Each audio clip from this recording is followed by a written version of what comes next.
I'm going to skip the sound system. The idea of this workshop is not performance, but dialogue between specifically me and whoever is brave enough to want to present a song or part of a song that can be talked about. I wonder if somebody might close the door to the hallway for us, please. And if you're not here for the songwriting workshop, if you could take your conversations outside, that would be great. Thank you.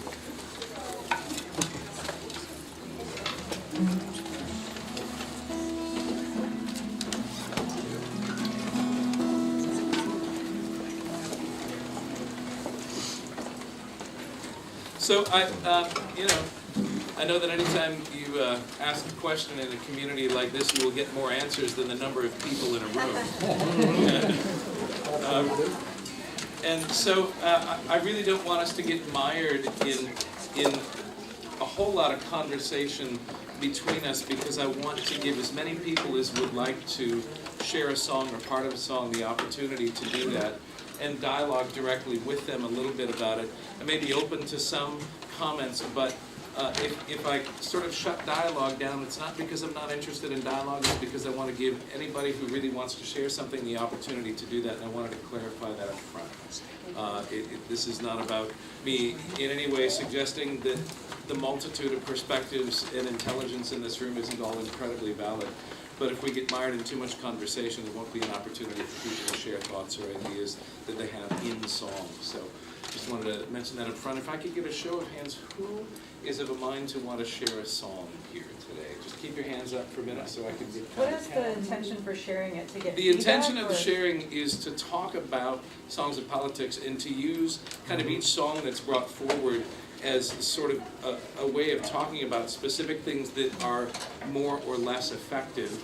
And of course there will be some dialogue back and forth. I just wanted to clarify, if I kind of say, great, thanks for your thought, and move on to the next thing, it's not because I'm not interested. I just want to make sure that we have an opportunity to share. Yes? Can I ask a clarification? Yes, please do. Yes, in terms of what we're sharing, are we, and I'm perfectly happy if the answer is both or all of the above. Is it song tunes that we've already are putting out there and that we feel pretty much ready, or are they, or is this more for tunes that we're not sure we're ready to put out? Or Whatever you want to share. If you want to share a snippet of a song, if you want to share something you're struggling with, ask a specific question. Even those of you that are not sharing songs, if you have a specific question, hey, I'm working on a song that's doing this or doing that, how do we handle that?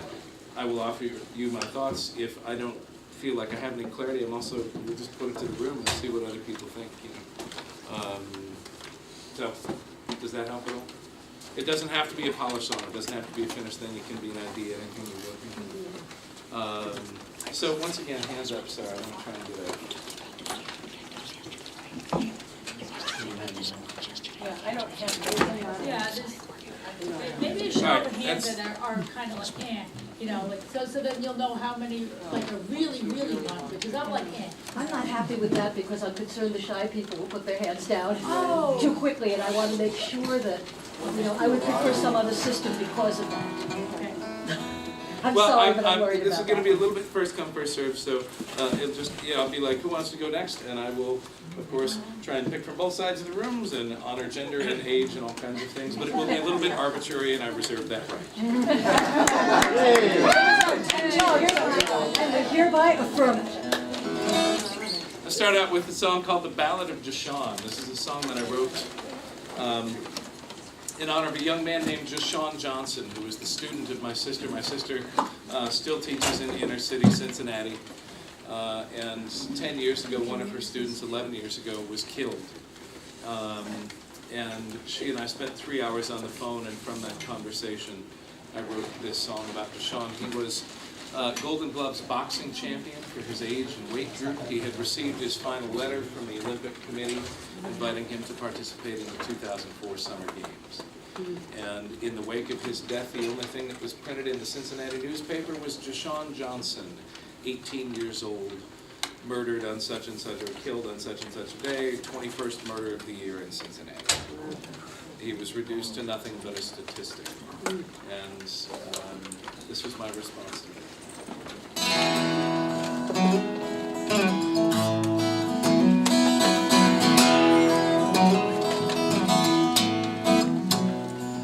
Jashawn Johnson Johnson grew up in a world of stone and steel, where the neighborhoods have edges that are rough, and the monsters of our childhood are real. He had his problems in the classroom, though he always gave his best. When he put on his gloves and stepped into the ring, it was clear he was a notch above the rest in Cincinnati.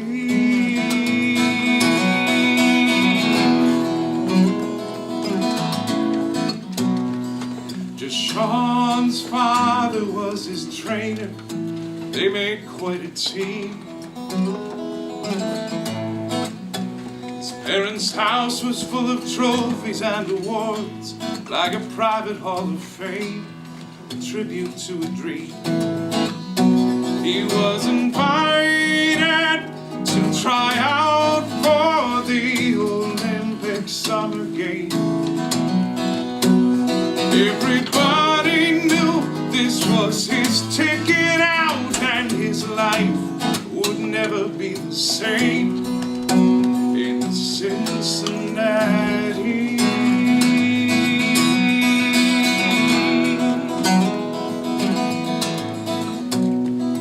Just Sean would never box outside the ring, for he knew it was not right.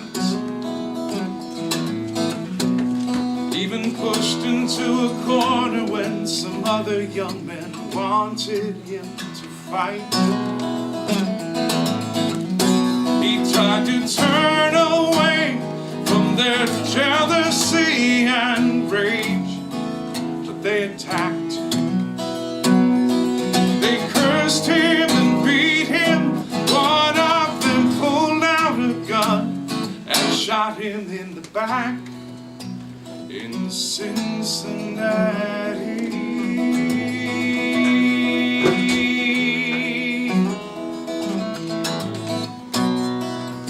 Medics did their best to save Deshaun, but his spirit slipped away.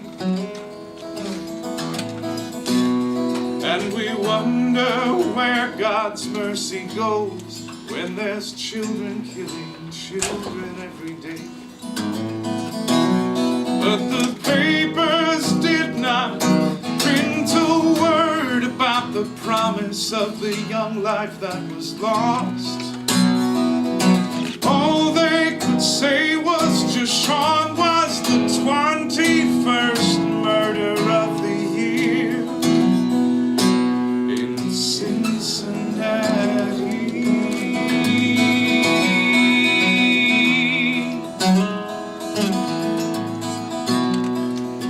Minister said it is not how long we dance our feet upon this earth,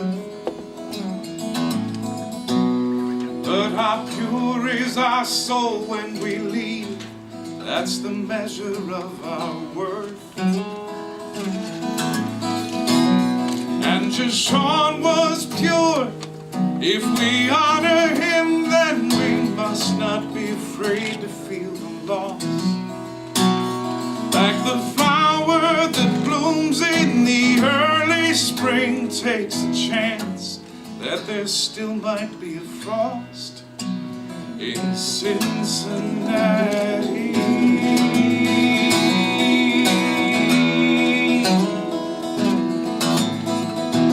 In Cincinnati.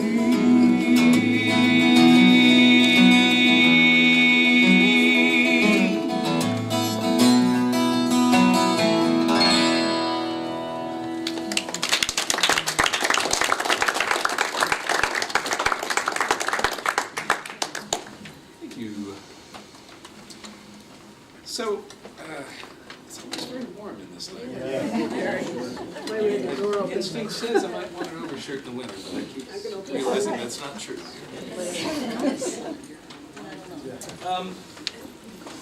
For me, a song has to be a good song. It is not a good song simply because it is about just or righteous subject matter. When I was a child, I was asked to sing all kinds of hymns in church. And I will to this day weep in the presence of a good hymn well sung. But bad music, simply because it is righteous and about Jesus and about God and about, the cause, does not work for me personally. I do not want to suggest that it shouldn't work for you. If that brings you joy and that's your bliss, go for it. But we have these dialogues, these questions that go on about it. Well, how do we take political music? How do we take these ideas? How do we put them in the world and have them more well received? How do we get people to listen to what we're writing? And my passion and my personal feeling is that part of how we get people to listen to it is we make sure that they are well-crafted songs, that they are musical, that they are lyrically and melodically and chordally engaged. The structure of the song is something that brings people in. And so I really am interested in pursuing certain ideas in songwriting for myself, not because I think there's only one way to do a thing, but because experience tells me that I can franchise more people into the conversation if I do things a certain way. And sort of trial and experimentation now over 17 years full-time on the road have taught me that if I do it the wrong way, I lose people I've worked so hard to bring together. Yeah, I just wanted to say that someone told me that Pete Seeger once said to him, an editorial is not a song. Right. That comes to me a lot now. What did he say? An editorial is not a song. Yeah, that's great. Yeah, what I appreciate about that song in particular is, it does lead into something I want to talk about also, but part of it is, it tells a story. It's not necessarily a song based around a chorus, which is fine, because there is a wonderful thing about the power of people singing together. But if you also noticed on Friday night, all the spoken word people, there was not a lot that was with a chorus. And that is where a lot of people are, and we also need to reach people where they are, not just say, come on over here. I do want to get everybody singing together. But what I liked about that song is it told the story and touched me, and I hope I'm assuming it touched anybody, even, some guy who might be thinking of voting for Donald Trump walks in and they hear that story and they think, And that is, I think, what I want to do as a songwriter, and what I hope a lot of us want to do as a songwriter, is to make people think first. Not to follow the banner, but to think. yeah. I'm curious, when you talk, and it's elusive, I've gone over this myself. When you talk about a well-crafted versus a poorly crafted, do you have an example of a poorly crafted political song? Or one that you believe is, so that we can sort of... We've heard a lot of well-crafted songs this weekend, but I'm curious if you could give us an example. And you can say no, but I just, that's sparked by interest. I'd rather talk about what I aspire to. That seems good to me. I just still want to get a sense as to what it is. I would say a song, a song for me that is. I mentioned yesterday when I was having the conversation with Charlie King that I have never witnessed him either personally or professionally or from the stage or in his writing use shame as a tool to convince people that they are wrong and that he is right. And I have heard in certain political circles a lot of songs that have come out over the years. I won't even name specific political circles. I will just say that I have heard them in various political circles that relied on the idea that we are right, you are wrong. Once you are enlightened, you will believe what we believe. There is nothing different between that and the conservative Republicans. Nothing at all. If we cannot transcend ideology and find the humanity in every person that we meet, we're not doing the transformative work that needs to happen. And so for me, a good song is one that in one way or another connects us with our humanity, connects us with each other's humanity, that brings us into awareness of our story present in another person in some way. and vice versa. I think that answers it, thank you. Okay. Yeah. I loved all the images, they really brought me in and had me really right there. I'm curious though about the Cincinnati, which didn't have an image for me, it just seemed to tie it all together and be sort of a cry out there. How did you intend that to me? Yeah. That's where it happened, was in Cincinnati. Yeah. I mean, But that the you whole had it story repeated exists in was- Cincinnati. that it was And that repeated. functions in place of a chorus. There is no Right. chorus, but it's a repetitious piece. Yeah. It's a songwriting tool that at the end of each stanza, the music changes, the word changes, and it just finishes a thought. But it really is ballad form where it just goes through each stanza, ends with in Cincinnati. And the song began with the last line. I was trying to figure out, I was looking out at a magnolia tulip tree that was huge in the apartment that I had in Cleveland at the time. And it was just coming into bloom. And I just stood there weeping, and the phrase, like the flower that blooms in the early spring takes a chance that there still might be a frost. That's it. And I knew that I had just written myself into a corner, and I needed to write myself back. You know, like I was like, okay, this is the last line of the song. Shit, how do I get here? Yeah, and also they read dessert first. Beauty of a metaphor. Yeah. Beauty of a metaphor instead of didactic stuff. And what a teaching. Yeah, you know, and it's really, I have to tell you, it's taken me like the entirety of my career as a songwriter, from the time I was 8 years old and wrote my first song to kind of into the last, 5 to 10 years.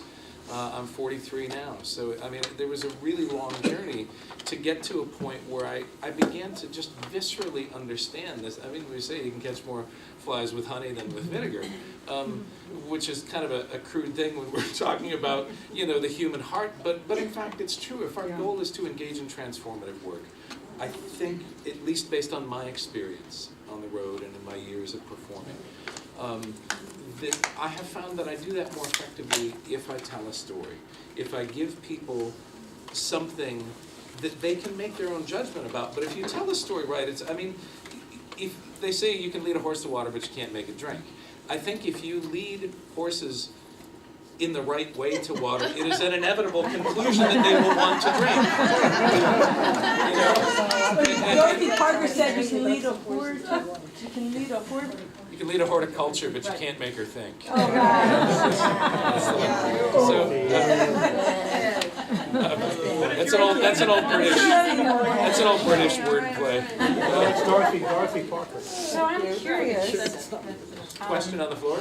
as a performing songwriter, and you've done this for 17 years, I'm getting into listening rooms where everyone is like this, and I can break out those transformative songs, but every once in a while I'm in a venue where I have to work to get people's attention, and then I'm like, okay, can I break out this one song, because I have one chance, because then they'll keep drinking or they'll keep chatting. And, using a story ahead of time works, but I have to sort of stack my set list with a lot of fun songs, rhythm songs that don't really have that, and all I want to get to is the meat. So what is your experience? I think you're in listening rooms now, so do you remember the days when you still had to earn their listening? So a lot of my time in bars and clubs was spent playing trad Irish music. I was part of the Irish scene in Seattle for many years. And it was understood that political songs were going to be a part of that. But people didn't listen to the words to them any more than they listened to the words of any other song. It was part of the canon of the body of work. But there is an Irish culture, the understanding that a few times in an evening, a singer is going to come forth, the sean-nós, the solo a cappella tradition, the storytelling tradition, somebody's going to come forward, they're going to open their mouth and start singing, and it doesn't matter what conversation you were in, the whole bar shuts up and listens for one song. Right. I've seen that. For one song. I've seen One that. song, I'm one amazed. song in a set, and then the band gets back up to the, and everybody, but it's a part of, and I think you're right, I think you have to earn the right in that environment to give them that song. So you need to plot your set list in a way that allows you to go, okay, this is incredibly salient. I know this kid was killed in this town last week, and I really want to sing this song that's about, but I know that I have an hour-long set in my first set, and I'm going to spend the first 45 minutes or the first 40 minutes building up to this moment, and then I need to spend the last 3 songs getting people back out. Right. So that I don't leave them in that place. Yeah. And it's the same in a concert. Just because you're in a listening room doesn't mean that you can just, this is one of the mistakes I made earlier in my career, is I got into listening rooms like, yay, I can play all these incredibly thoughtful songs, and I would just I would occasionally leave a room with people like,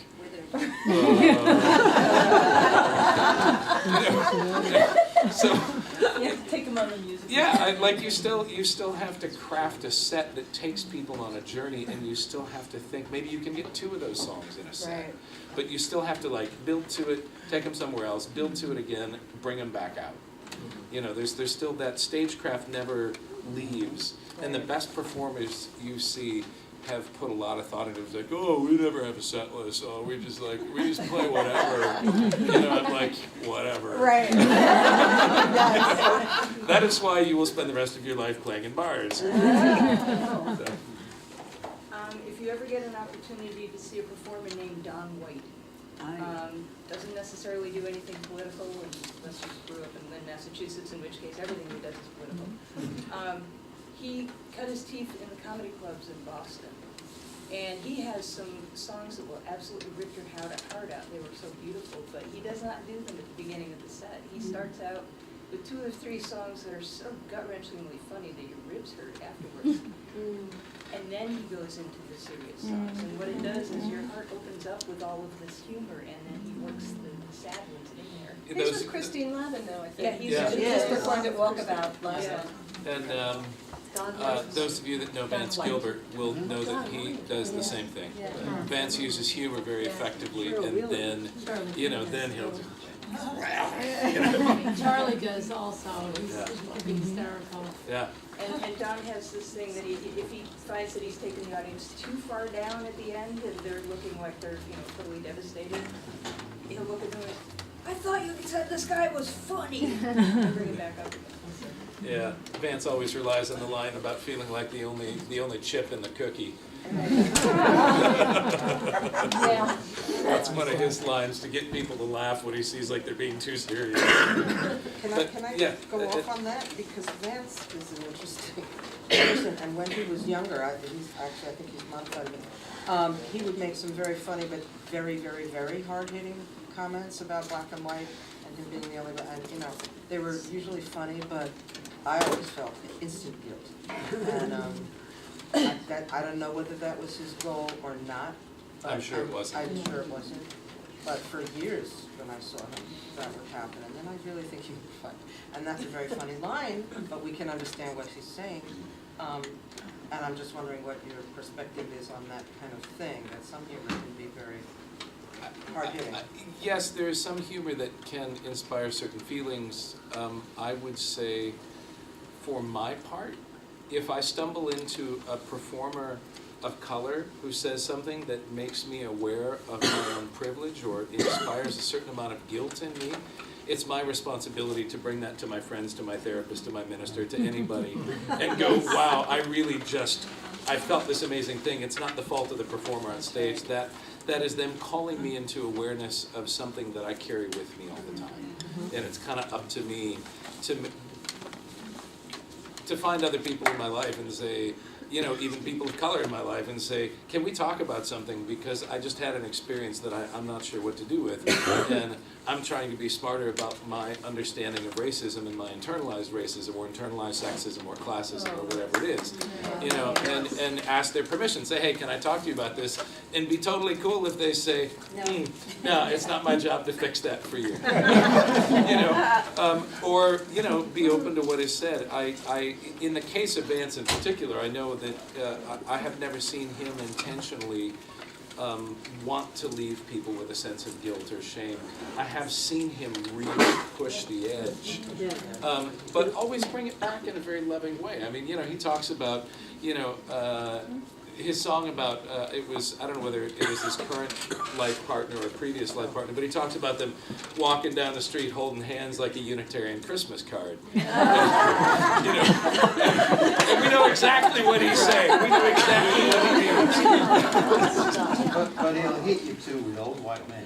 Yeah. Which is a brilliant song. Yeah. So I don't want to get lost on Vance Gilbert. So if there are other comments you wanted to make on that Just one. one about Old White Men, where he talks about when he was a kid, if it's him as a black boy being totally welcomed in by white men who didn't see him, they just wanted him to come and help them in their workshop, and he wanted to help them. That's different to me. That's a different way of talking about race relations. Yeah.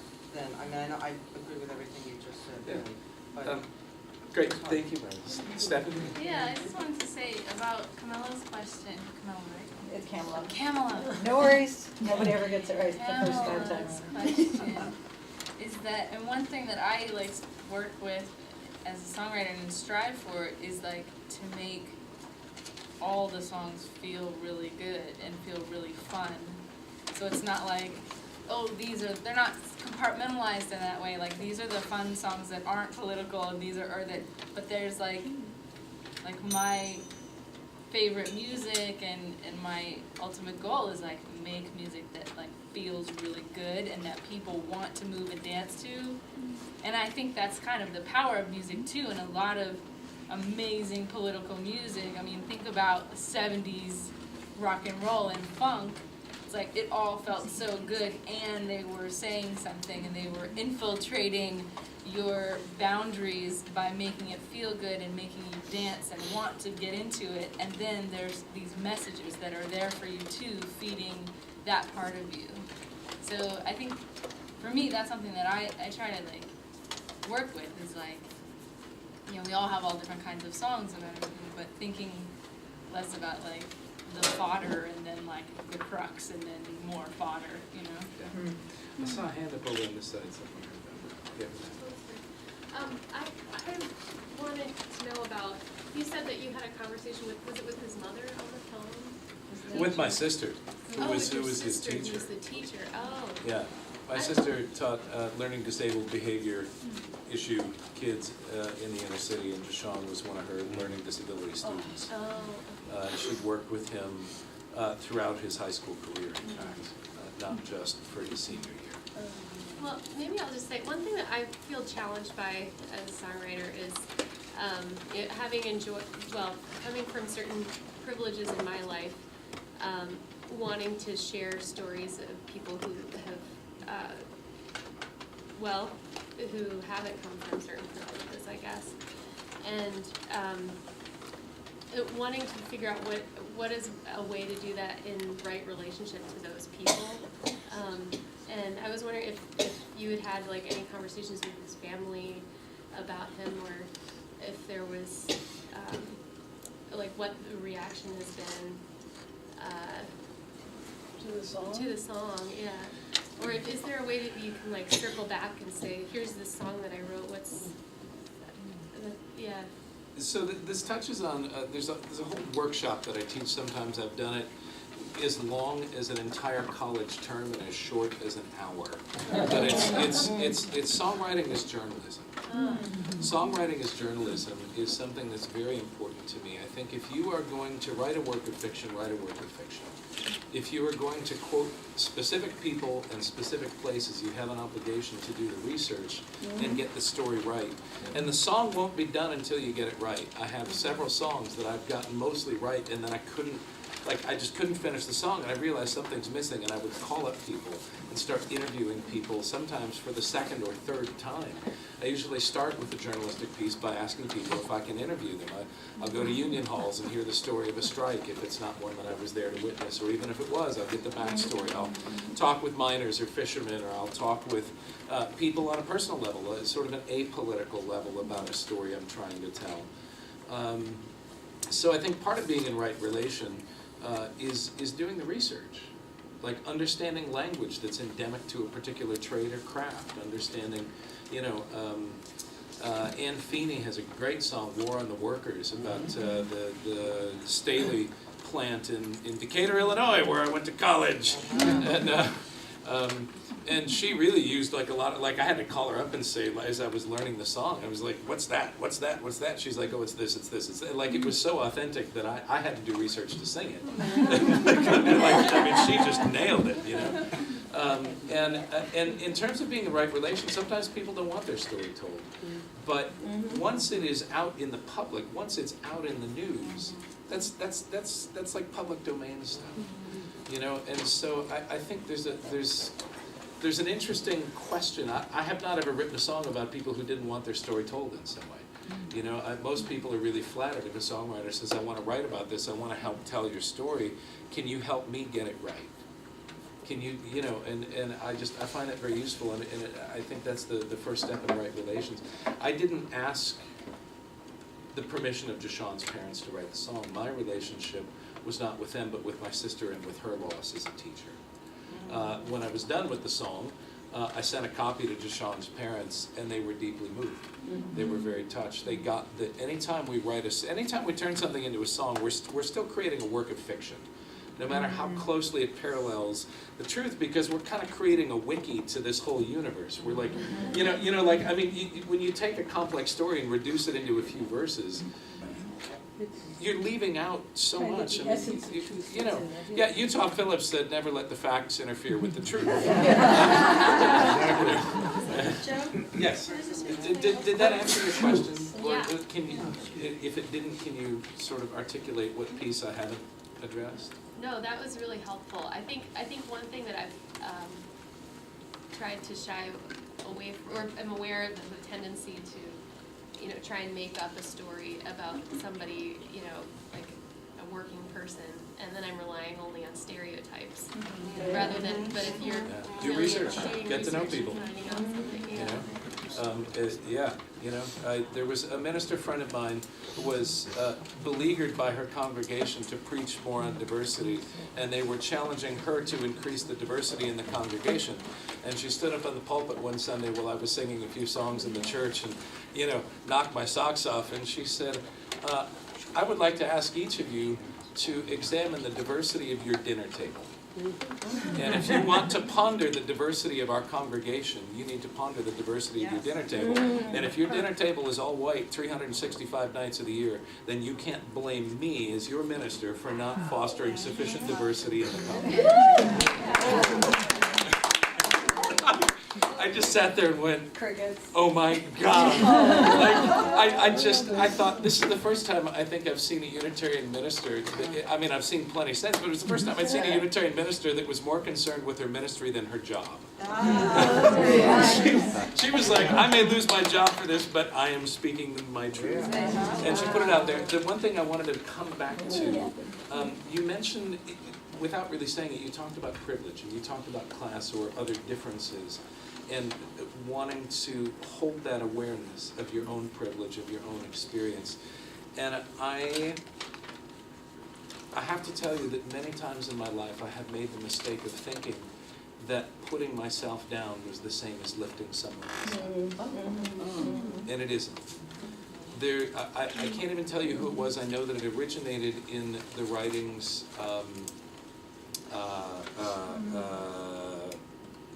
woman mystic from like the 13th century. Hildegard. No, not Hildegard. Julian of Norwich. Julian of Norwich, thank you. There was something that she wrote that has been sort of paraphrased and attributed to a modern author, but it comes out of the ideas of Julian, that was basically, do not ask what the world needs and go fulfill that. Ask yourself what brings you joy. Yes.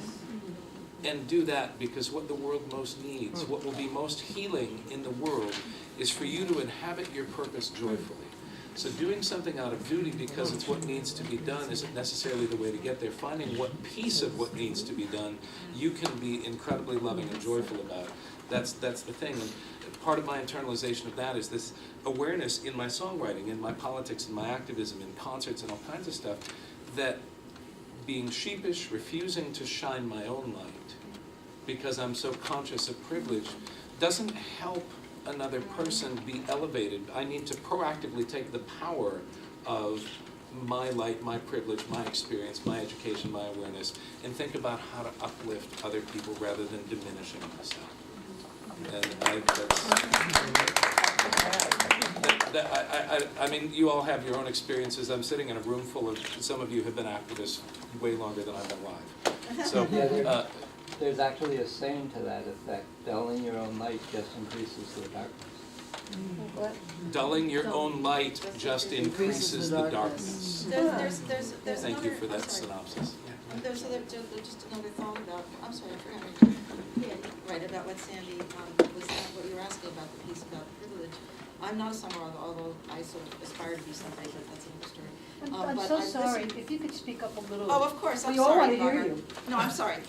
So, you know, I listen to a lot of songs and I sort of think a lot about, you know, what works. And one of the things I think that's possible from that place of concern is to not just write about the experience of somebody who's like more oppressed in some way, and who's been hurt and oppressed in a way that you're not, is to write about, not just about what you learned about that person or that group of people, but what does that mean to you as a person who's not a member of that group, about what you might need to do. You know, I mean, an example of that, although I don't actually think it's a great song, there's a song about Ella Ellison that a white women's band used to sing. I don't know who actually wrote it. And Ella Ellison was a black woman who was, you know, imprisoned for life for a murder that, you know, she was supposedly an accessory to and didn't commit, and tells the whole story. But then it goes into, you know, when I heard about this, it's like, I'm thinking, you know, this is so baseless that, you know, it could be any of us, it could be me even though I'm white, So it's sort of, the person was making an attempt to, like, say how that changed, you know, my view of you know, whatever. So, you know, that's one way of sort of approaching it. I wish I had a really good example. I think there aren't a lot of really good examples of that as songs singing in the world. I'll get to a couple of questions. I want to offer one point of clarity. Shining our own light and uplifting other people, part of what that means sometimes is in fact stepping back, giving other people a spotlight, giving other people the room, the space, the time, that, you know, because we can afford to do it. Because we can afford to be that gracious. But there's a difference between making room for other people and self-depreciation. And maybe it's just part of my Irish Catholic upbringing, I don't know, it's taken me a lot of my life to figure that out. It's taken me a long time to figure out that we can all be strong together. One of us doesn't have to be diminished for another to be celebrated. I know I had a chance the other day to get construction treatment, so I don't want to take the space, but I am trying to work on a song right now that addresses the kind of thing we're talking about. So if you wanted to get into the songwriting thing.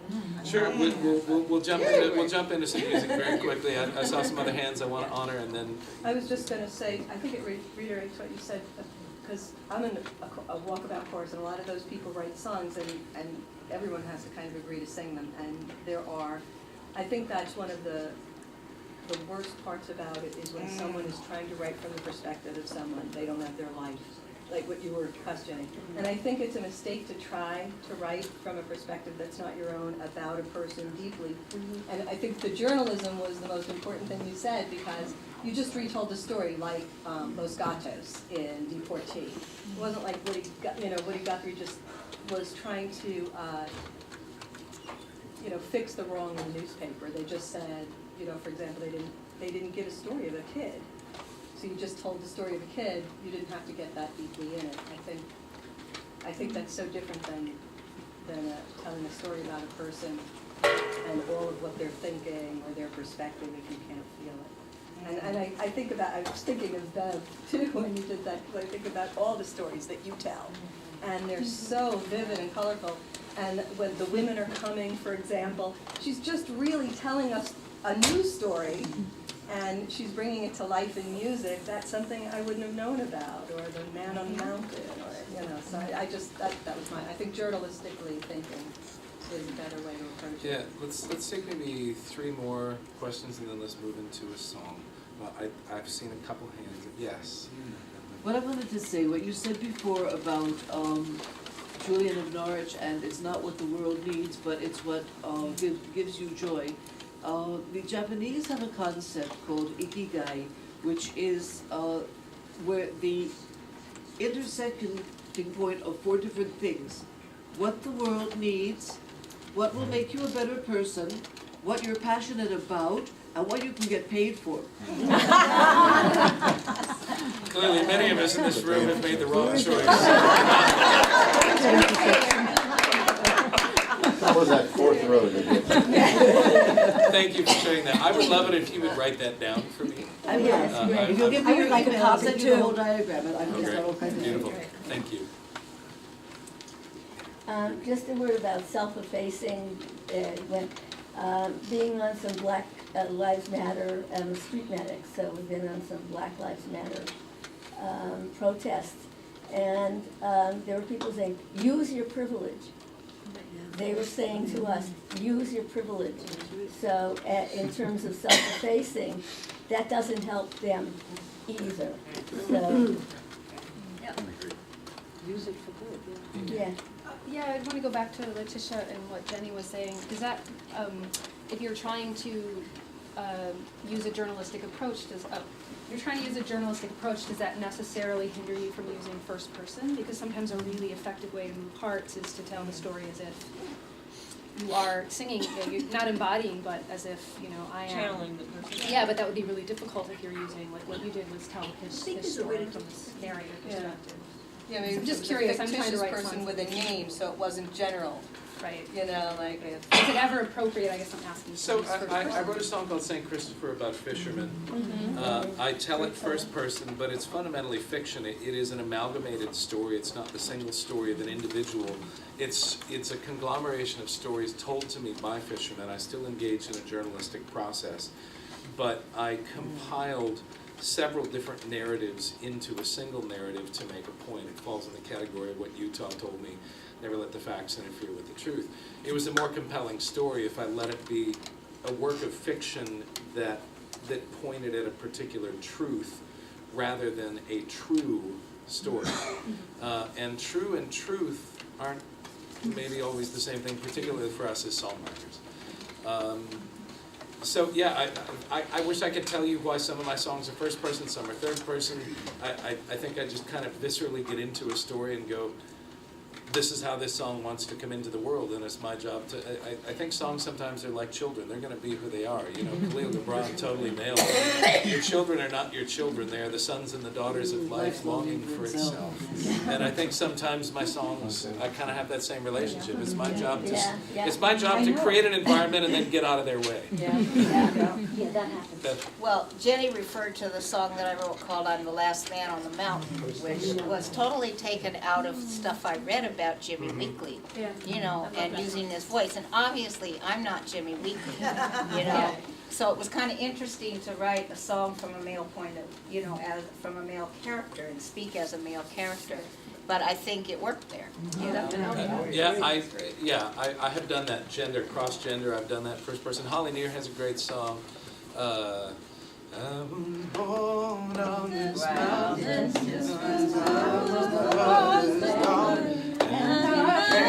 Just take my dreams away. So nobody's going to mistake Holly Near for, an Appalachian, coal miner's wife, or but she tells that story first person. Peggy Seeger has written some astonishing songs that she tells first person, obviously.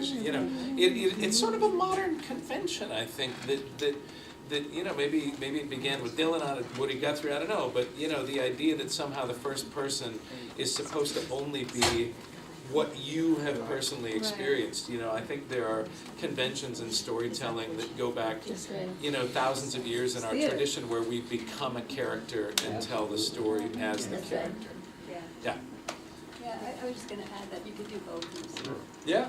I saw a song called Indigenous Renaissance talking about what I experienced, but then I go into quoting, it's not really a quote from a native indigenous human being that I personally knew, but it's like what I'm getting from the literature I receive. And I weave that in because that seems like the crux of the matter, actually. of the So, song. yeah. And it is a child that knocks on the door and says, I need you to deliver me. I need you to birth me. Sometimes you really can only do so much with the song. Like, you know what I mean? The song sometimes comes as a fully formed thing. I see one more hand behind you, and then I want to move on to some songs. Yeah, I just wanted to make the point that the idea of writing cross-gender is only useful or interesting or relevant if you are more attached to your specific gender identity than you are to your humanity, which you can have a specific gender identity, even the one you were born with, and still prioritize your humanity and be able to imagine what it might be like to be something else. And I think that that is also true of racial identities as well, even if maybe the people in this particular room would be more attached to racial identities than gender identities. Thank you. Thank you. Who's got a song they want to share? Mike, you want to start out? Yeah. Here, why don't you come up here okay. so that All right. people can hear you? So as someone who has relatively recently came back to PMN after years away, and one of the reasons I joined the steering committee is because I really felt like I really wanted to help have this organization continue, and that's about bringing in younger people and diversifying. And I also feel like when you're working with people, you don't tell them, come on over here, look how great this is. You gotta meet them where they are. You gotta go work with them. And to me, that's also in song. And I've written a lot of songs that have choruses, and I love when people sing together. And I want to convince more people to sing together. But I also think we need to. I made the point before about okay. So anyway, this is to a poem by Langston Hughes. I want people to know about Langston Hughes, and it's one of his poems that I put to music, and it's called "Daybreak in Alabama." When I get to be a composer, I'm gonna write me some music about daybreak in Alabama.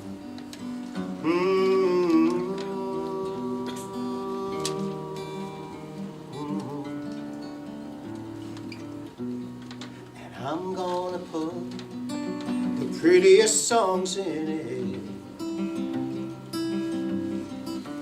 rising out of the ground like a swamp mist, and falling out of heaven like soft dew. And I'm gonna put some tall, tall trees in it, and the smell of red clay after rain, and the scent of pine needles and long red necks, poppy-colored faces and big brown arms, and the field daisy eyes of black and white, black people. When I get to be a composer,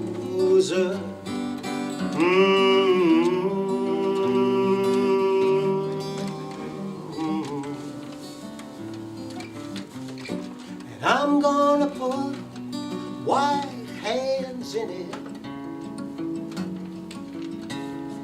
black hands and brown and yellow hands, and red clay earth hands in it, touching everybody with kind fingers, touching each other, natural as the dew.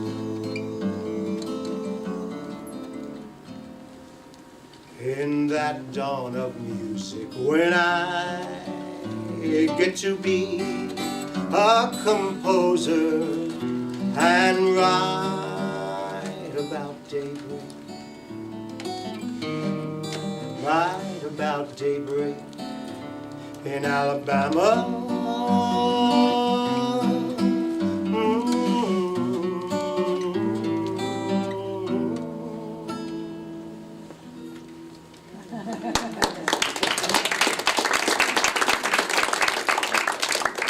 So, from this point forward, for a little while, I'm gonna offer anybody who shares a song a couple of things that I think were particularly strong about it, and then I'm gonna move on to the next person, because I just wanna make sure we get through a lot of songs. And what I wanna tell you about this is that I think it's musically very engaged. I mean, obviously, we can't talk about the lyrics, they're not yours. Right. But I think you took the lyrics and you supported them well with your melodic choices. It's musically, there's a lot of interesting chord changes and structures going on in there that flow with the poetry. I would say musically you're supporting your thesis at the beginning of this, that you want to be a part of writing songs that aren't necessarily, you know, chorus, verse, chorus. Not that there's anything wrong with that, but you know, that's your stated goal. So you've created something that is, in essence, sort of modern art song. You've created something using this lyric and moving it forward, and I really like that about it. Do you know what Langston Hughes' intent was with the poem? Were there particular political undercurrents, or was he really just writing about? Is it really what it seems like on the surface? I don't know any specific things. This is part of a trilogy. The second song in the trilogy is a song he wrote with Richard Wright, which is about sharecroppers, and I do it as a gut bucket blues.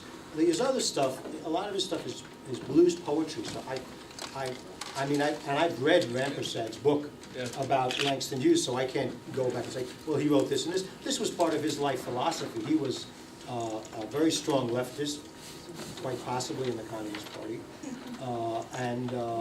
You know, he was certainly involved in the Harlem Renaissance movement. So he was, you know, all of his stuff was there. And he was very involved in music. So he went to see, he was, had a lot of connection with a lot of musicians, including, you know, the whole folky and the jazz people. Thank you. Sure.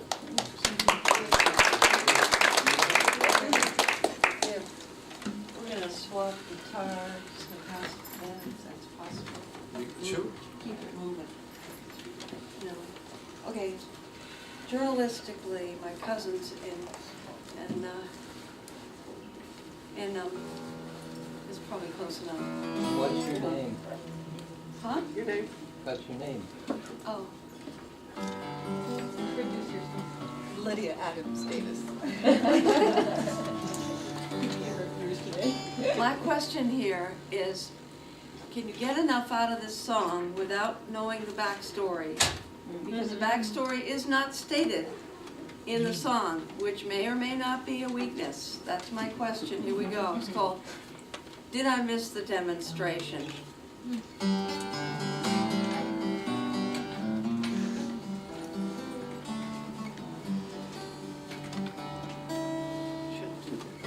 Did I miss the demonstration and the grand parade? Vietnam had gripped our nation. Oh, what promises we made. Politicians tore my life into undecided hand grenades. Stalk the jungle for the victims who wouldn't haunt you from the grave. Guys like me who fought the front line then, we're all driven crazy nowhere men. Some do drugs and some just pay the shrink. Though I used to, now I hardly ever drink. Did I miss the demonstration and the grand parade? Vietnam had gripped our nation. Oh, what promises we made. Tearing off the helicopter blades, wake me screaming in the night. Take my ears, my soul in trade, just relieve me of this sight. I see faces, the ones I killed. I cannot watch my back for those I killed. Babies, mothers, tiny ancient men. There they die again, dying again. Did I miss the demonstration and the grand parade? Vietnam had gripped our nation. Oh, what promises we made. Once again I raise my crying voice. Stop this war, we simply have a choice. Stop this war, stop, I'm dead. Stop this screaming in my head. Stop these weapons and send them back. Stop this train here on this public track. Stop this train, stop, I'm dead. Stop the screaming in my head. Did I miss the demonstration and the grand parade? Vietnam had gripped our nation. Oh, what promises we made. Did I miss the demonstration? Oh, what promises we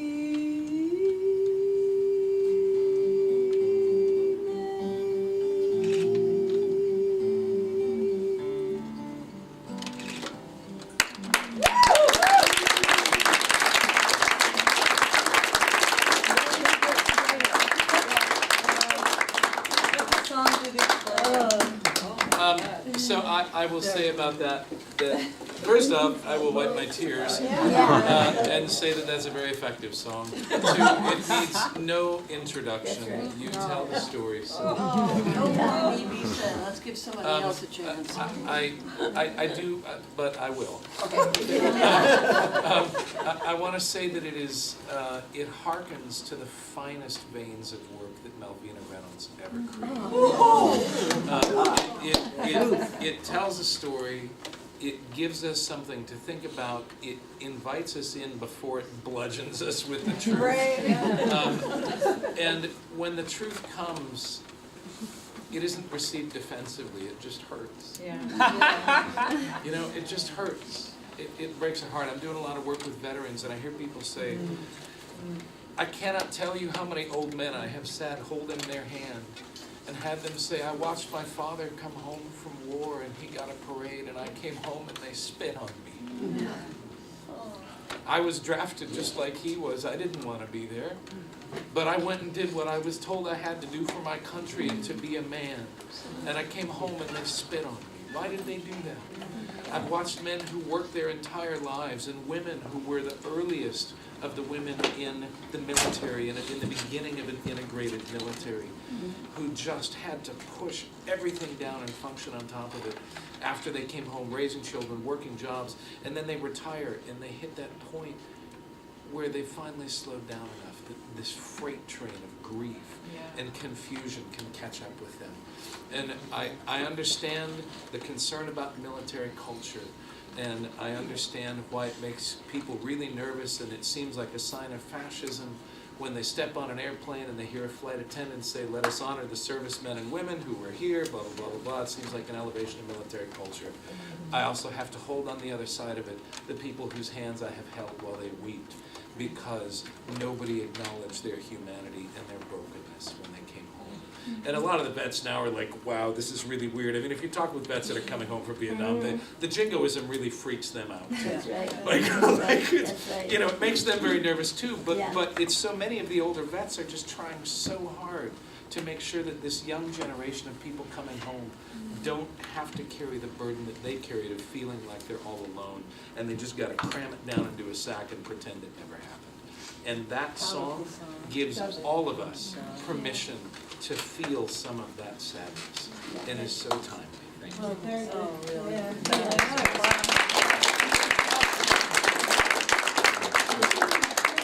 thing though about interrupting stereotypes? I'm sorry, I know I spoke before, but this is just, it's one little thing about the song that I think it's a beautiful song, I agree, but my partner's a Vietnam vet, and one of the things that he talks about is, on the one hand, there's the, which this song really speaks to, I think there's the, the society's ignoring of all the the trauma and the difficulty they experienced, but on the other hand, when you say like, there was one line about like we're all crazy or we're all something sort of fairly early in the song, there's also a stereotype that all Vietnam vets have PTSD and are nuts, or you know, that kind of thing. That's right. And so I know that's not what you meant, but there's a line in there that sounds like that, so I would encourage you to change that. He said that. He was saying that he perceives that people say that. That's what it was supposed to say. Okay, well, that that didn't we come are all across. driven crazy nowhere men, and some do drugs and some just take a drink. No, I used to drink. Right. No, he's saying it in I think you're himself. saying something different. You're saying that He's not owning- everybody has those struggles that comes back.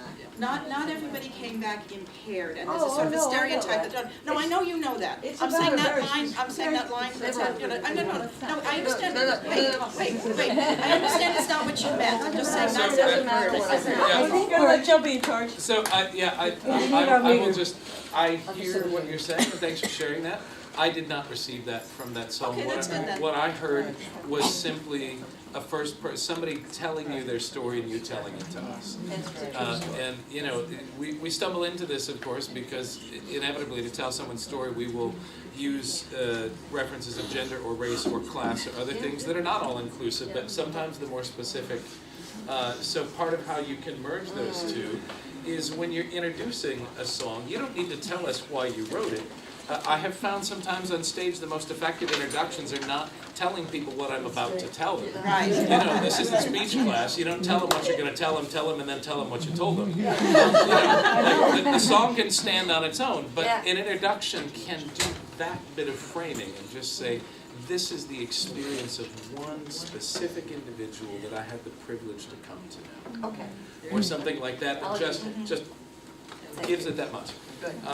Excellent. Go ahead. Sure. Camilla. Oh, just one. Camilla. Yeah. So I'm pleased to. Yeah. Can I borrow somebody's guitar with the capo? Who's that? People can you strap to? I can sit. No, I have all of the above. Did you want a strap? I can sit and, no, I can sit. This chair here. Thank you. You.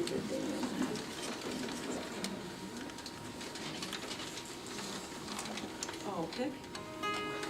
No, I made that. Although you're borrowing all of his stuff, you may as well borrow his pick too. I can just. You're not going to play a song, are you? You're going to borrow my son? Light, medium, heavy. And his glass positive. I don't know why this reminds me, but when I used to be a cigarette smoker, you know, you'd bum a cigarette off for somebody, and then you'd ask them for a light, and they'd say, "You want me to smoke it for you?" Excellent. I could see you at an Irish session. Your guitar feels good. Thank you. It's nice and ringy.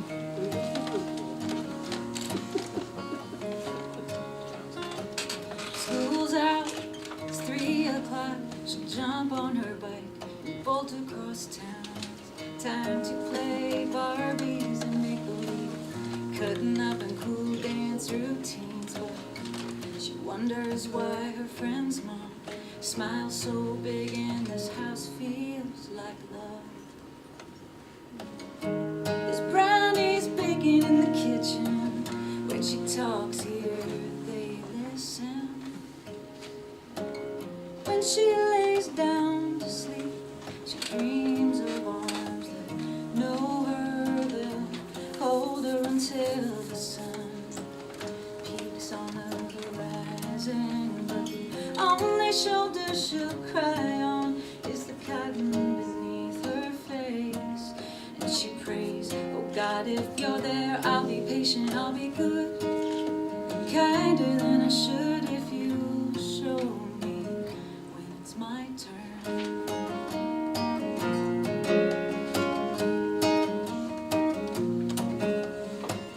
When her friend says her parents never hit her, she wonders what that would be like. Messing up doesn't bring a world of pain. Guess getting hit's just something you accept. After a while, you learn to expect it.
first thing she heard was that doorknob turn.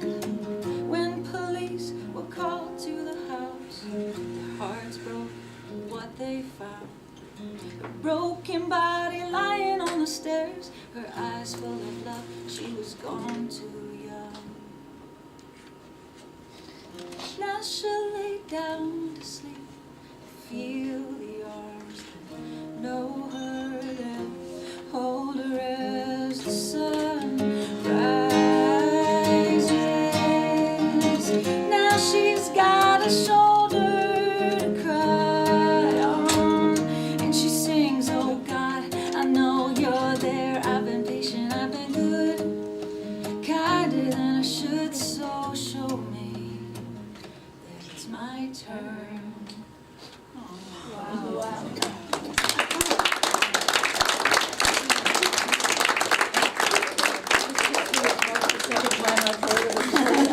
Where's the tissue?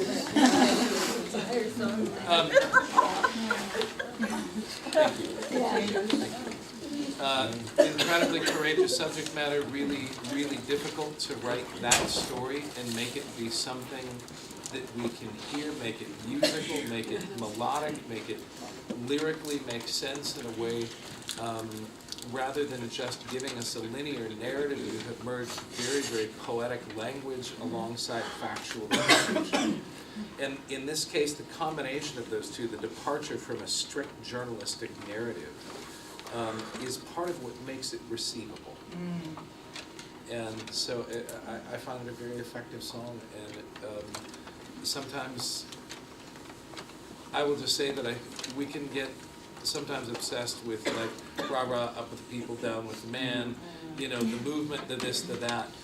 For me, that kind of song just cuts through ideology, and it sort of pierces straight through to that tender place that we need to access. You know, when we were talking about how you have to fill your heart with light and be the best that you are, I realized that what I always come back to as a songwriter is about healing us.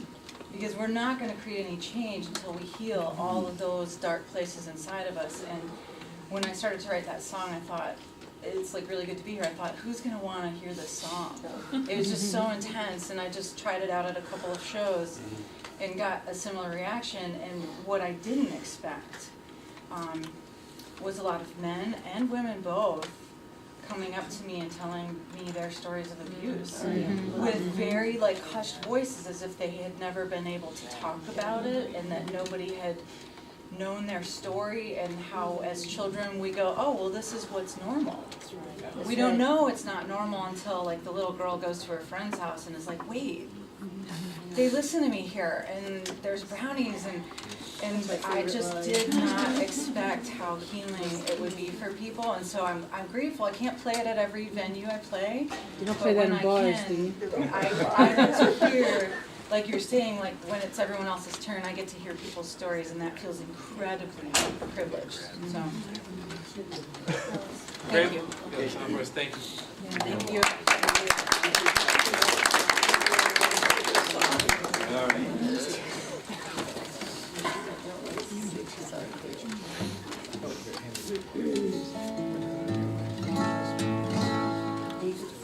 That's a good sound.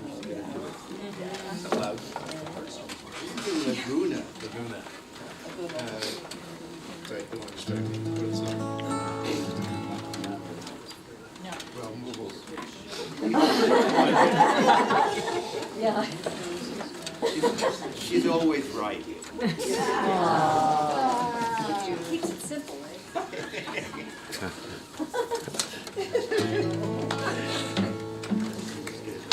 gotta look for my phone. Okay, you can do this.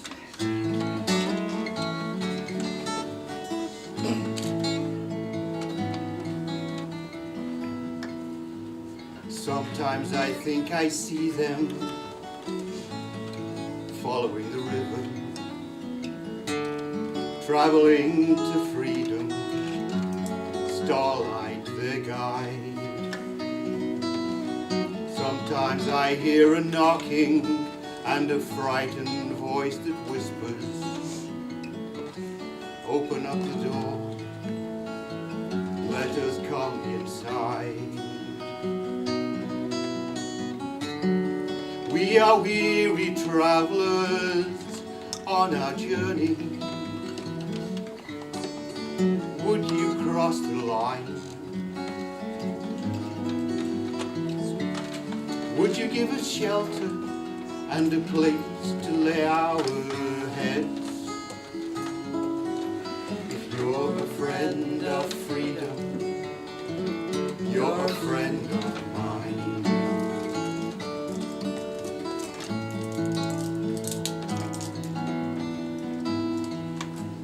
Sometimes I think I see them sitting at the lunch counter, spit upon and beaten, humanity denied. Sometimes I hear them singing as they cross the bridge at Selma. You can hurt our bodies, but you cannot shake our pride. Now I see the children still chasing the dream, their lives on the line, standing at the dawn of a new century. If you're a friend of freedom, you're a friend of mine.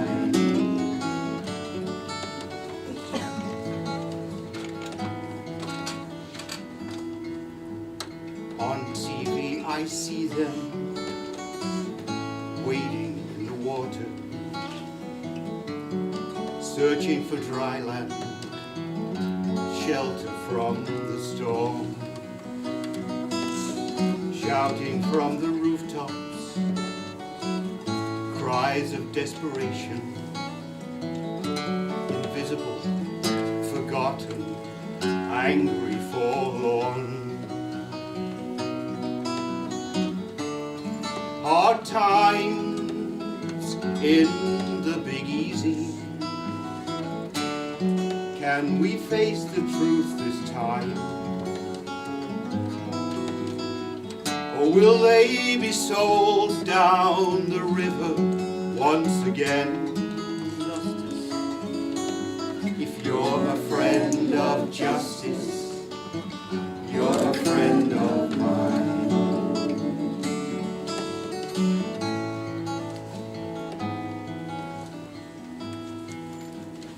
In my mind I see him making his way homeward, a hoodie to protect him from the evening rain,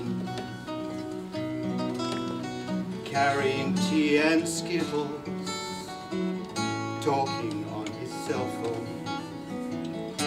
Struggle, then a shot, a young brother dies in vain. And all across the nation, people marching in the streets. Black Lives Matter is their cry.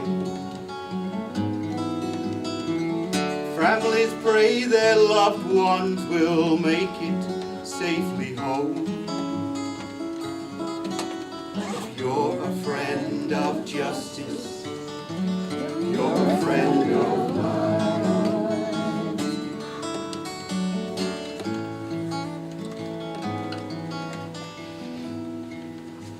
If you're a friend of freedom, you're a friend of mine.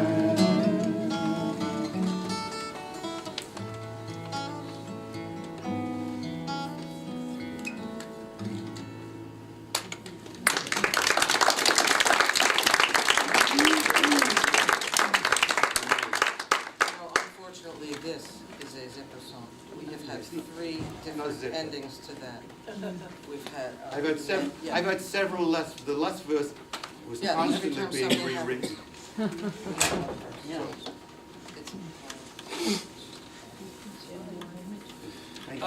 Thanks for sharing that. I want to say that musically it's very strong and follows in, I think, some of the finest traditions of people like Leon Rosselson.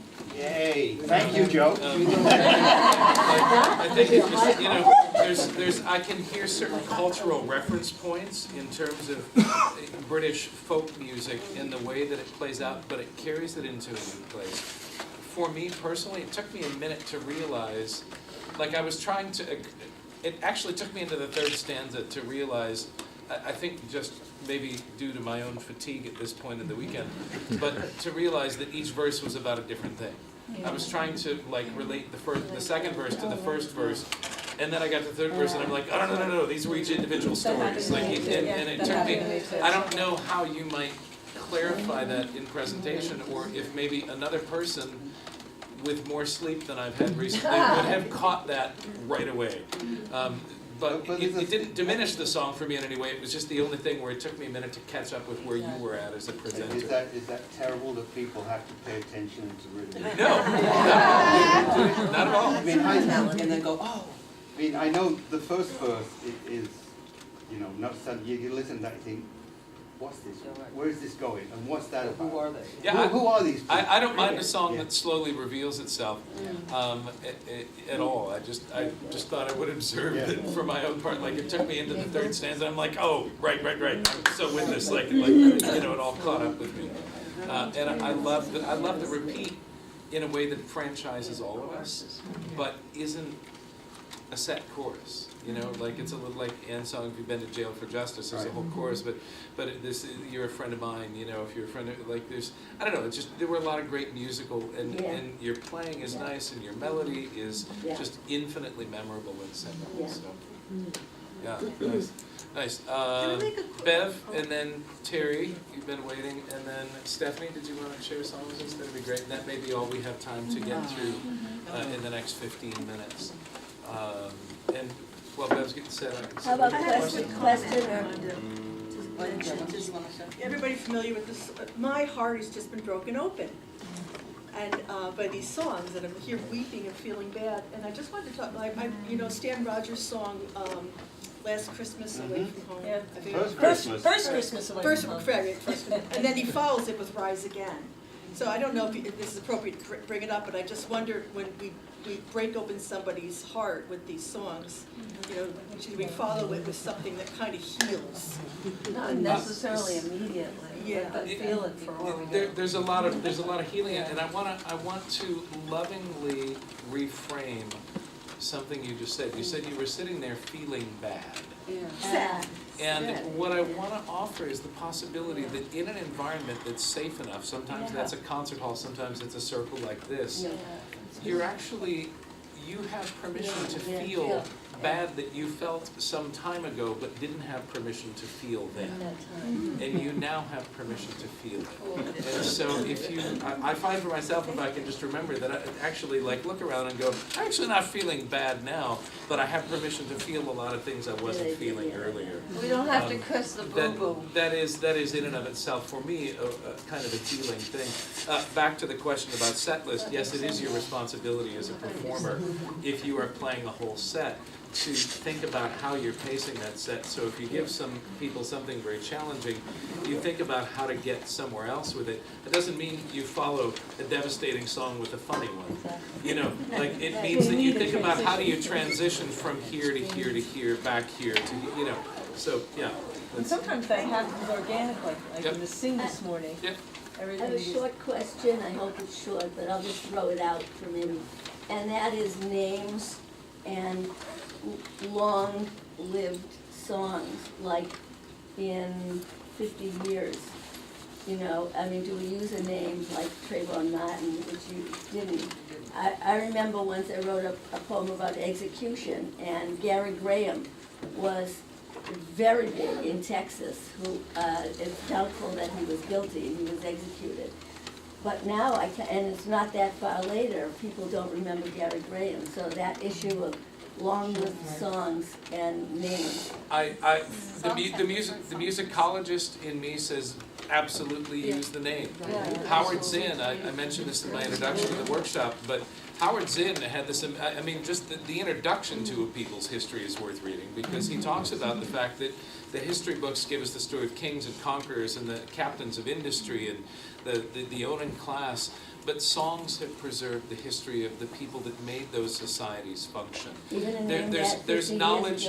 There's knowledge of trades, knowledge of people, knowledge of individuals who existed that we would know nothing about had not that name somehow been preserved. And it becomes a window for people into history. You also have to not be precious about it and know that in order to keep your song relevant, somewhere down the road, somebody's going to change that name to somebody that is more concurrent with events. And that's okay, but your job, if it was important enough to use that name in the first place and to write a song about it, why not use it? And also if in 50 years it's not known, it may raise the question of who this is. Yeah. But if you don't list it, who is this no person? one's ever going to research. Bev, it's all yours. I researched this song. Journalism. I am sewing sheep, stitching your stylish new clothes, and right beside others just like me sit here neatly in rows. My person works here each day. She can't be more than 15. She's constantly railed at, pushed and assailed to work faster at her machine. Chain stitch, overlock, drop feed, never stop my needle, stitching all day. Persons, they come and go, hired to make me so fired, they disobey.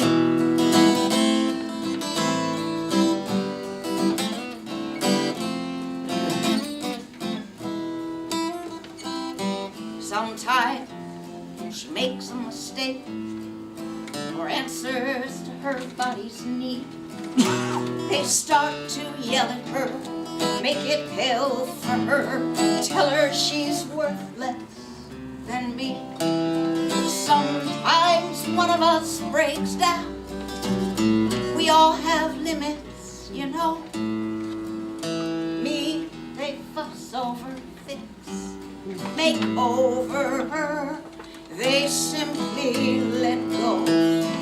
Chain stitch, overlock, drop feed, never stop my needle, stitching all day. Persons, they come and go, hired to make me so fired, they disobey. My bobbin spins around, needle up and down, flying too fast for the eye. Fabric that's guided by fingers so small, till I hear a painful cry. Ay, ay, ay.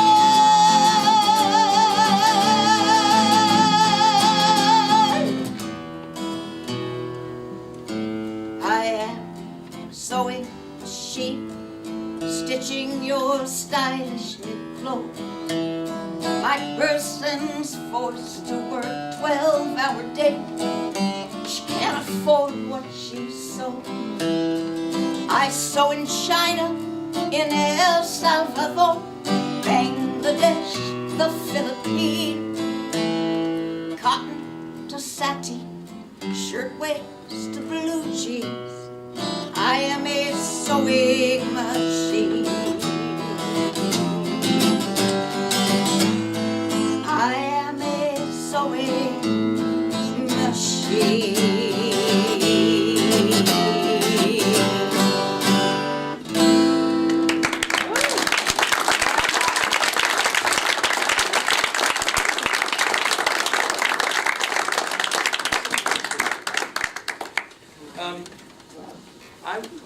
I want to know now, even though you didn't do an introduction, I want to know what it was specifically that made you write that song. The fire in Bangladesh. Yeah, And the, exactly. textile mills, because I do this labor history show and I talk all about triangle. Yes, The Triangle Shirtwaist Fire, and I was in Mexico visiting my daughter. This was like 2.5 years ago, it was November, and got the news about that fire, and it was just like, it's the same story, you know? And I wanted to find a way to tell that story, you know, from a kind of a unique place, you know, and the sewing machine gave me the place where I didn't have to like talk about how angry I was, or, you know, the emotion that I felt so much, but I, you know. I made notes on trying to connect the triangle and that, and never came up with the song, but I don't need to. This is great. This is great. Perfect. What I want to point out about this song specifically is that, you know, the hero of this is the machine. You know, the focus of the story is the machine itself, and it's such an inventive turn in the songwriting to put that at the center. But you personify it and make us relate to the machine and understand the oppression through the narrative of the machine and the universality of the way in which we are franchised into being machines ourselves. And you never say it, but I mean, we get that when we start to understand that you're talking about the machine. Of course, you know, all these images of the workers of the early industrial age and the sabot, the shoes that they would stick in the cogs of the machine to try and to break the machine, to prevent jobs from being taken from people. Like, there's so many little wikis in that song that, like, if you click it mentally, it expands into all these other areas. It's rich. It's marvelous. Nice work. I love the Right, lyrics. thanks. I think that mentioned one other thing that grabs me about that song is the whole thing of she's the machine's being treated as more of a person than a worker. And I think to me is what really nails that song. So we've got Terry, and then Stephanie is going to share something with us, and then we'll go just a little bit late. If some of you need to leave bang on 12:15, you're welcome to, but if you can stick around till 12:20, that would be awesome.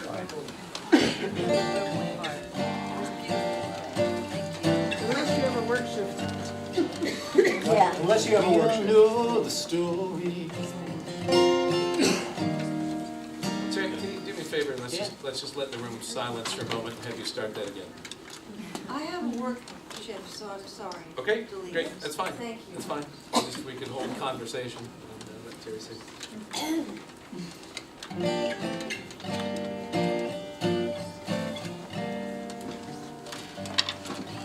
We all know the story. Another child lost to a man bent on a mission, heedless of the cost. Now we all call for justice, but nothing anyone can do will make that poor boy laugh again. So instead I'm asking you, one by one, let us reach across the colors. Oh, I know it can be done. So one by one,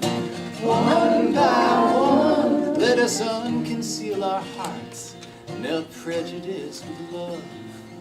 The only way that we shall overcome is one by one.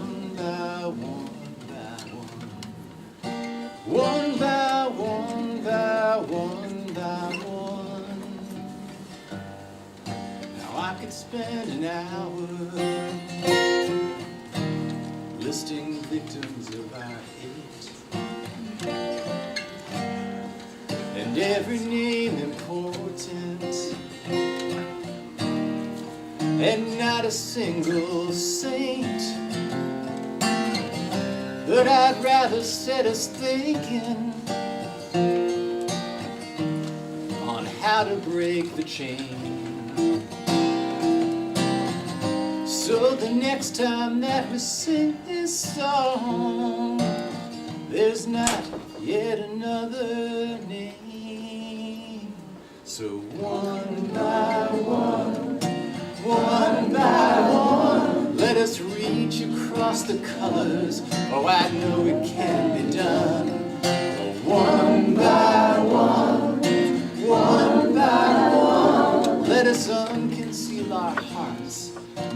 prejudice with love.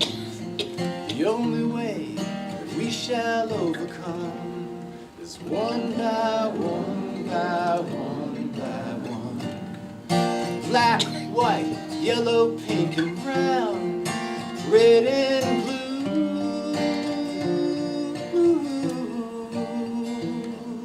It all comes down to me and you. So one by one, one by one, let us reach across the colors. Oh, I know it can be done. One by one, one by one, let us unconceal our hearts, melt prejudice with love. The only way that we shall overcome is one by one by one by one. Yeah, the only way we'll ever overcome is one by one by one by one. One by one by one by one. Now we all know the story. Another child.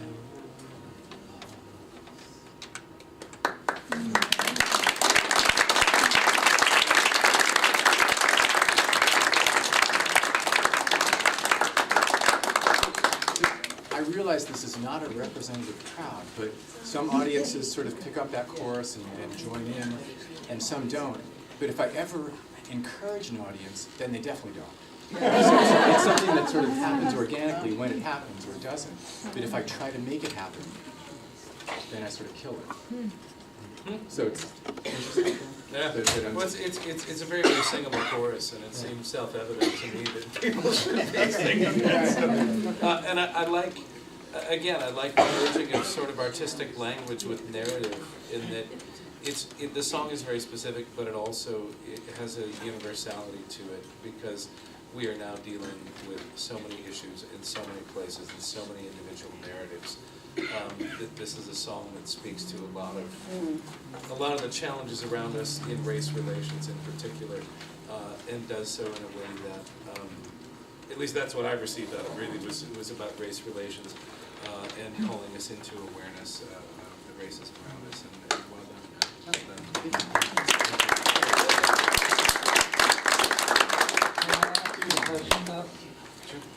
I'm curious, Harry, why you chose not to include white. That black, white, yellow, pink, and brown. So it's black, white, yellow, pink, and brown, and then red and blue, which is the yeah. Sorry, this is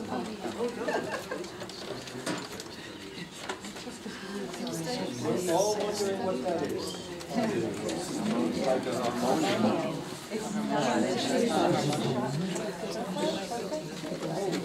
Yeah, they want an instrument introduction. We need an instrument introduction. People are here like, oh, what is that? Oh, okay. Instrument introduction very quickly. This is a shruti box.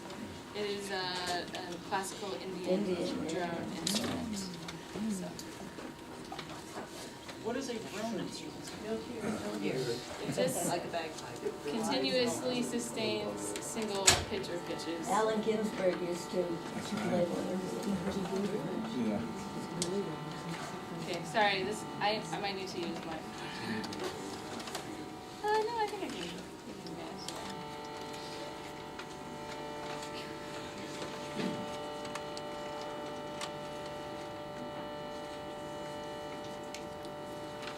We are gathering to be reminded by those who didn't forget.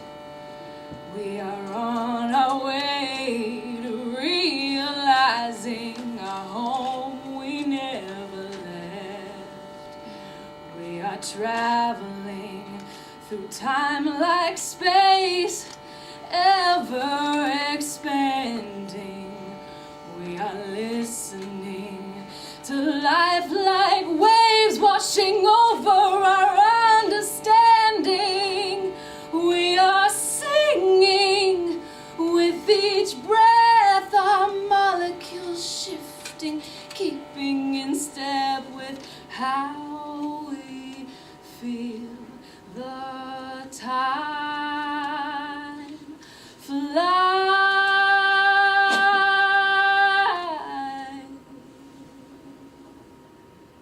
Stand still, pass us by.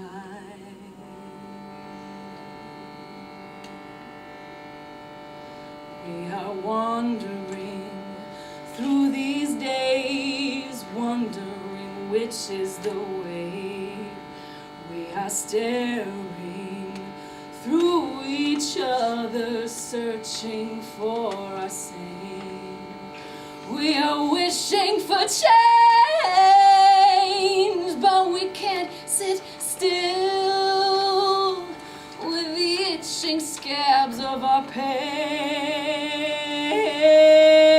We are distracting ourselves, retracting ourselves. We are distracting ourselves, retracting ourselves. Shut up! We are screaming with each breath, shallow and tight and scared. We are fight or flight. We will fight all night, convinced that we don't care. We don't care.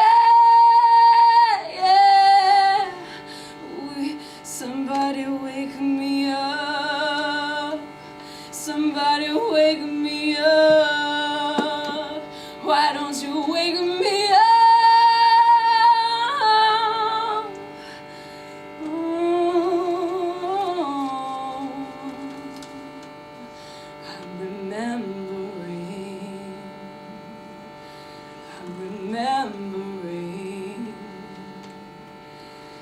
Remembering this dream.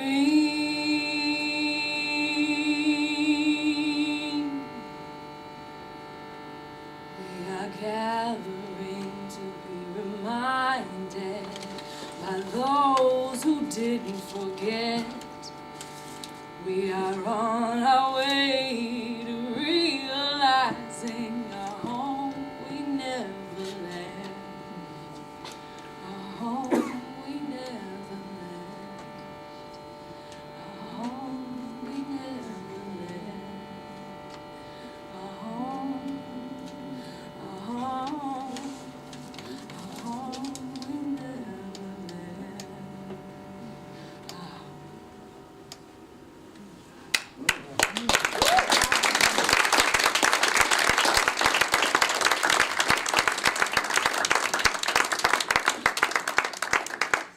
So for me, part of what makes that very effective is the unconventionality of your instrumentation. It's not something we're used to, although it harkens to a lot of stuff that happens, even though this is an Indian instrument. There's a lot of music that comes out of Appalachia that functions in a very similar way with pedal tones underneath. And your singing style is an interesting merging of, to my ears, sort of what I equate with sort of black gospel and Appalachian kind of church, and a little bit of the raga singing, a little bit of the tonality that comes out of India and out of parts of the Middle Eastern, the callers to worship in the Islamic world, and so there's this way in which you have chosen a vehicle for that sits inside a very ancient kind of singing that calls us. There's something in us that is called into the moment by that sound involuntarily. And so it's very effective. And rather than being a hard-hitting, political thing, I think it's very easy to forget that in the age when there is so much mass-produced culture, the art of gathering together and singing any song for real with an instrument in a room with our voices is in and of itself a political act. It is a revolutionary act all by itself. The song itself does not have to be overtly political for that to be a transformative act. And so for me, this song, my brain went all kinds of different places while you were singing about lots of different images, and what that idea of home to a place we never left, what that I started like kind of looking around the room and pondering what would that mean for this person, or what might that mean for this person, or what does it mean for me, or what is it, you know. But for me, thank you for ending us with that. It's a song that just calls us into our own awareness and into our own power.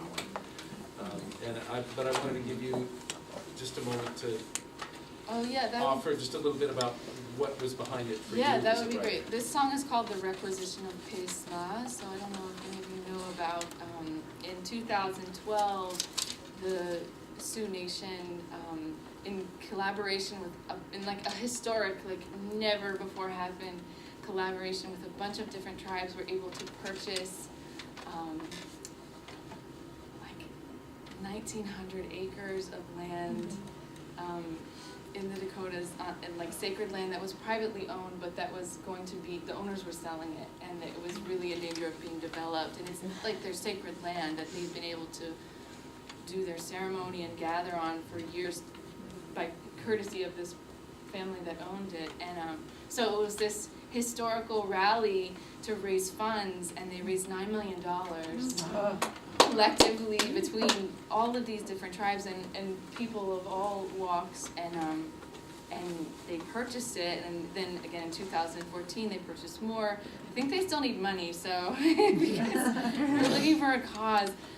But I found that story, and I just was like, so, this song just like came out of me in the moment. So, and I should also say just about the instrumentation that my husband is a like pretty sick guitarist, and he plays this song with me and has this really cool kind of Appalachian-y, finger-picking, like rhythmic thing that goes with it that really like brings out more of what you're saying. Thank you. Yeah, that's great. Thanks for sharing that with us.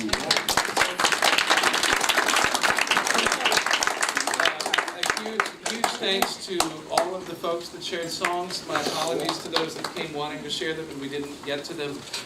As I said in the beginning, I'll close simply by saying that this is my opinion about what songs can be based on my own experience. I would never suggest that this is objective ideas.